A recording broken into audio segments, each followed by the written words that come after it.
안녕하세요, 여러분. 경제 이슈를 명쾌하게 분석하는 엠팟입니다. 반갑습니다. 2025년 12월 19일, 바로 오늘이죠.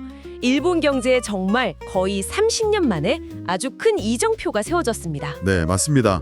오늘 저희가 이 이야기를 좀 깊게 파고들어 볼 텐데요. 단순히 숫자 0.25%포인트를 바꿨다 이게 아니라 그 이면에 숨겨진 복잡한 맥락들 그리고 앞으로 어떤 파장이 있을지 한번 집중적으로 분석해 보겠습니다. 네, 보내주신 자료들을 보니까요. 이 결정이 일본 경제라는 거대한 배의 항로를 어떻게 바꿀 것인지 저희가 오늘 그 입체적인 그림을 한번 그려드리겠습니다. 좋습니다. 그럼 핵심 사실부터 바로 짚고 넘어가죠. 일본은행, 그러니까 BOJ가 기준금리를 기존 0.5%에서 0.75%로 올렸습니다. 0.25%포인트 인상한 거죠. 네, 이게 1995년 9월 이후로 계산해 보면 거의 30년 만에 가장 높은 수준이에요. 30년이라니 정말 잃어버린 30년이라는 말이 딱 떠오르네요. 그렇죠. 1990년대 초에 버블 경제가 붕괴한 이후에 일본은 계속 만성적인 디플레이션, 저성장 이런 늪에 빠져 있었잖아요. 네, 금리는 뭐 거의 제로나 마이너스 상태였고요. 맞습니다. 그래서 0.5%라는 숫자가 결코 넘을 수 없는 어떤 심리적 저항선, 정책적 상한선 이렇게 여겨졌던 거죠. 아, 그래서 0.5%의 벽이라는 별명까지 붙었군요. 네, 바로 그 벽이 드디어 오늘 무너진 겁니다. 생각해보면 우에다 가주오 총재가 취임한 이후에 정말 치밀하게 단계를 밟아온 것 같아요. 오, 맞아요. 작년 3월에 17년 동안 유지했던 그 마이너스 금리 정책을 폐기했고요. 그리고 그 유명한 수익률 곡선 제어 YCC 정책도 점진적으로 해체해왔죠. 네, 그러다가 7월에 0.25%, 올해 1월에 0.5%로 올리더니 결국 여기까지 온 거네요. 그런데 자료를 보다가 제가 좀 흥미로운 지점을 하나 발견했는데요. 어떤 거죠? 이번 인상이 우에다 총재 취임하고 네 번째인데 처음으로 만장일치로 결정됐다고요? 이전에는 계속 소수의 반대 의견이 있었거든요. 아, 그거 아주 중요한 포인트입니다. 이건 어떤 의미로 봐야 할까요? 이전까지는 항상 아직은 시기상조다, 경기를 좀 더 지켜봐야 한다, 이런 신중론이 꼭 있었어요. 네네.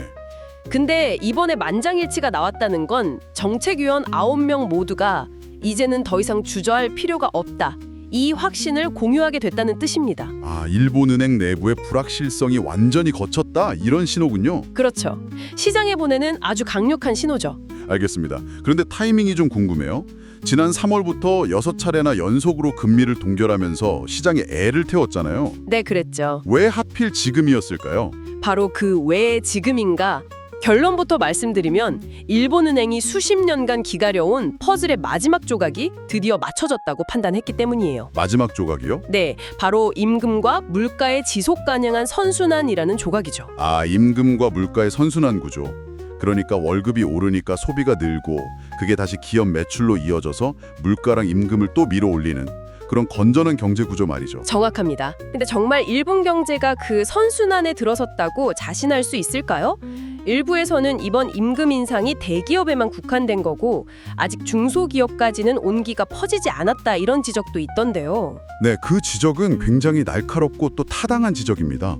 사실 일본은행 내부에서도 그 점을 가장 우려했고요. 그런데도 결정을 했단 말이죠. 네, 결국 인상을 결정하게 만든 결정적인 데이터가 몇 가지 있었습니다. 우선 11월 핵심 소비자 물가지수 CPI가 작년보다 3%가 올랐어요. 3%요? 이게 일본은행 목표치가 2%인데 이걸 무려 44달 연속으로 웃던 수치입니다. 44달이요. 와, 거의 4년 가까이 목표치를 넘고 있었다는 건데 그렇죠. 이게 혹시 일시적인 현상일까봐 섣불리 움직였다가 다시 그 디플레이션의 악몽으로 돌아갈까봐 정말 극도로 조심했던 겁니다. 여기에 결정적인 확신을 준 게 바로 올해 춘투, 그러니까 봄철 임금 협상 결과예요. 아, 임금 협상? 네, 대기업 평균 임금 인상률이 30년 만에 최고치를 기록했고요. 더 중요한 건 그 분위기가 일부 중소기업으로까지 확산될 조짐을 보였다는 겁니다. 아, 기업들이 오른 인건비를 실제 판매 가격에 성공적으로 넘기는 사례도 늘었다고 들었습니다. 맞습니다. 물가 상승, 임금 상승, 가격 전가, 이 사이클이 이제는 경제 전반으로 퍼져나갈 체력이 생겼다. 이렇게 판단한 거죠. 외부 요인도 좀 있지 않았을까요? 뭐 예를 들면 트럼프 행정부의 관세 정책 같은 거요. 네, 그것도 있죠. 처음에는 고율 관세 때문에 일본 수출 경제가 큰 타격을 입을 거다 이런 우려가 컸거든요. 네, 그랬죠. 근데 막상 뚜껑을 열어보니까 뭐 엔화 약세 효과도 있고 해서 충격이 생각보다 크지 않았어요. 이런 외부 불확실성이 어느 정도 관리 가능한 수준으로 들어왔다고 본 것도 이번 결정에 힘을 실어준 요인 중 하나입니다. 자, 그럼 이렇게 역사적인 결정이 내려졌는데 시장의 반응은 어땠는지 한번 살펴보죠. 네, 이게 아주 흥미롭습니다. 보통 교과서적으로는 금리를 올리면 그 나라 돈 가치가 오르는 게 정상이잖아요. 그렇죠. 근데 자료를 보니 엔화 환율은 오히려 올랐어요. 달러당 155엔대에서 156엔대로. 그러니까 엔화 가치는 오히려 소폭 하락했습니다. 이건 어떻게 된 일이죠? 결론부터 말씀드리면 시장은 이미 이번 0.25%포인트 인상을 거의 100% 기정사실로 받아들이고 있었습니다. 아, 이미 다 예상하고 있었다. 네, 모든 정보가 가격에 선반영된 거죠. 그래서 시장의 진짜 관심사는 이번에 올리냐 마냐가 아니라 그래서 다음엔 언제, 얼마나 더 올릴 거냐 이거였거든요. 아하. 근데 막상 뚜껑을 열어보니 추가 인상에 대한 강력한 신호는 없었던 거예요. 그러자 생각보다 긴축 속도가 빠르진 않겠구나 하는 안도감에 오히려 엔화를 파는 움직임이 나타난 겁니다. 일종의 소문에 사서 뉴스에 파는 그런 현상이 나타난 거군요. 바로 그겁니다. 그럼 주식시장은 오히려 환호했겠네요. 불확실성이 해소됐으니까요. 네, 니케이 지수는 1% 넘게 상승하면서 강세를 보였습니다. 특히 은행주들 상승세가 아주 두드러졌죠. 아하, 그렇죠. 수십 년간 제로금리 때문에 고생했던 금융권에는 정말 단비 같은 소식이었을 겁니다. 정확합니다. 은행, 보험 같은 금융주들이 시장 상승을 이끌었고요.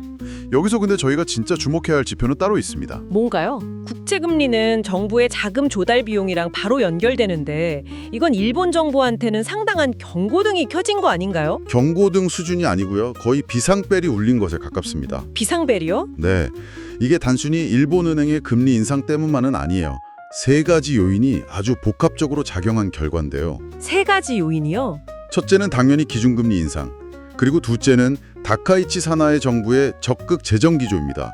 돈을 더 많이 쓰겠다고 하니까 앞으로 국채 발행이 늘어서 재정이 나빠질 거다. 이 우려가 금리에 반영된 거죠. 아, 돈을 빌리려는 사람이 많아지니까 돈의 값, 즉 이자가 오르는 거군요. 그럼 마지막 세 번째 요인은 뭔가요? 바로 미국 장기금리의 상승입니다. 아, 미국.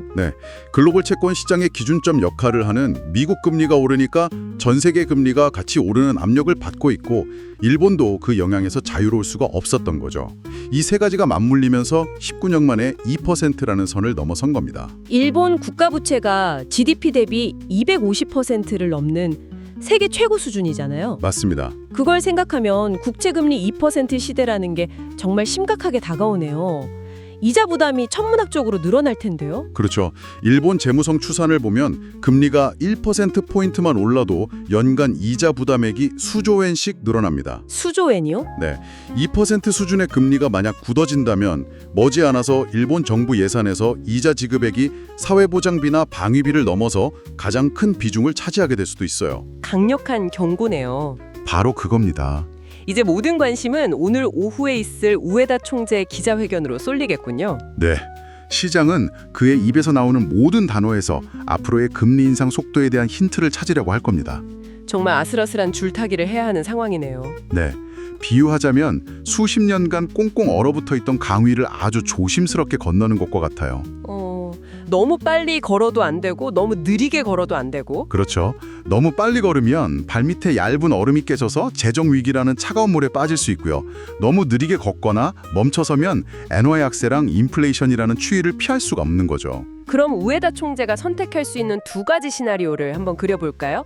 만약에 기자회견에서 좀 비둘기파적으로 앞으로 추가 인상은 아주 신중하게 접근하겠다 이렇게 말하면 시장은 어떻게 반응할까요? 그 경우에는 시장이 일본은행의 긴축 의지가 생각보다 강하지 않구나 이렇게 해석할 겁니다. 네. 그럼 일본과 미국의 금리 격차가 쉽게 안 좁혀질 거라는 전망에 힘이 실리면서 다시 엔화를 팔고 달러를 사는 엔캐리 트레이드가 기승을 부를 수 있죠.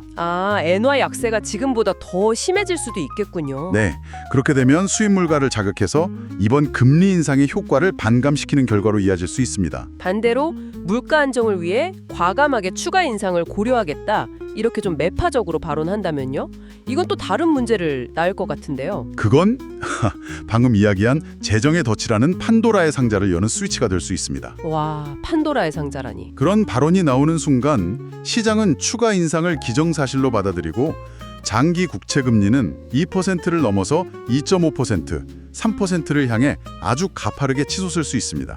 막대한 빚을 지고 있는 일본 정부 입장에서는 정말 등골이 서늘해지는 시나리오네요. 그렇죠. 정말 극단적으로는 국가 부도 위용까지 거론될 수 있는 상황으로 갈 수도 있습니다. 정말 진퇴양난이네요. 그런데 한 가지 궁금한 점이 있어요. 물가 상승률은 3%인데 기준금리는 이제 겨우 0.75%잖아요. 네. 그럼 실질 금리는 여전히 마이너스 상태인데 이건 추가 이상 여력이 충분하다는 신호로 볼 수도 있지 않을까요? 이론적으로는 그렇습니다. 일본은행 스스로도 그 점을 언급하면서 추가 인상 여력은 있다고 시사하고 있고요. 하지만 현실은 다르다.